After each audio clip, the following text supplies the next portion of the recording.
ಗುರು ಹಿರಿಯರ ಕೂಡಿ ಇವತ್ತು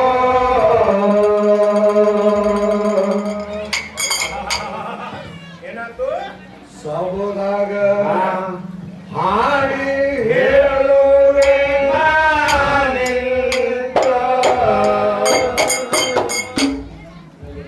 ಗುರು ಹಿರಿಯರ ಕೂಡಿ ಇವತ್ತು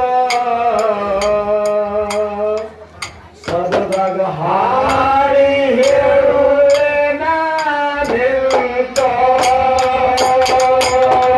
ಏನಾಯ್ತು?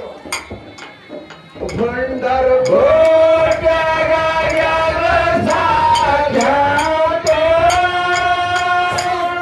ನನ್ನ ಕೇಳಿ ಮಾತು. ಏನು? ಏಯ್! ಭಂಡಾರ